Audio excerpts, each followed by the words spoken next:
Hey, Dad. Yeah, in a minute. Honey, I am the best real estate agent in the South. I just closed the gun. Danny J. helped over. You did not. I'm the best.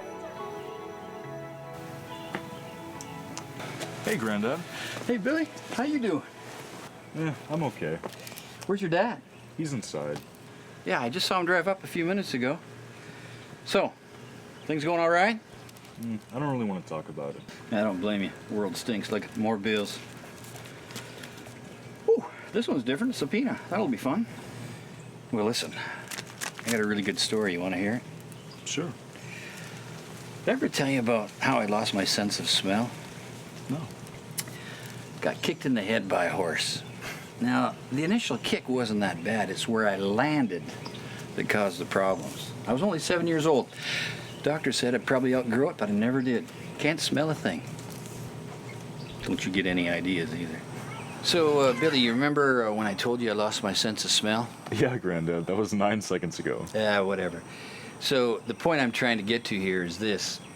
You know, I heard people say that sometimes when God takes away one thing, like my sense of smell, he gives you something else in return.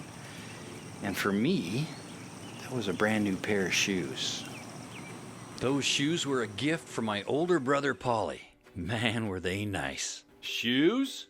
They look brand new. Well, technically you're correct. I just knew with those shoes, all my dreams could come true. Speaking of dreams, here comes Myrna now. Now, I may not have had a sense of smell, but Lord, I had a sense of style. So I walked right up to that pretty girl like a possum walks up a tree. She was so smitten she couldn't even look at me in the eye. She stared right at my new shoes, blushed like a ripe red apple on a big old tree. Couldn't even speak. After I left Myrna, that's when I saw my best friend Jerry. He was always a tough talker. Well, today he had nothing to say. But when I walked past Jerry, I said to him, "Hey, nice shoes, my backwoods brother." I walked into that school like the king of Kentucky. No, they don't have a king. But if they did, that's how I walked in. As I sat there in class, I couldn't focus on anything. I mean, look who was sitting right over there. Myrna. Those shoes gave me so much confidence, I just knew I was going to ask her out on a date. But when would I have the time? As luck would have it, class was about to get out early. Apparently our teacher was sick or tired or something. About halfway through the day, she stopped class and told everybody to go home. I ran to catch up to Myrna. I grabbed her arm, spun her around, and proudly held out the lovely flowers I had just secured in the ditch across from the school. I guess she was a little overcome at the sight of that clover bouquet.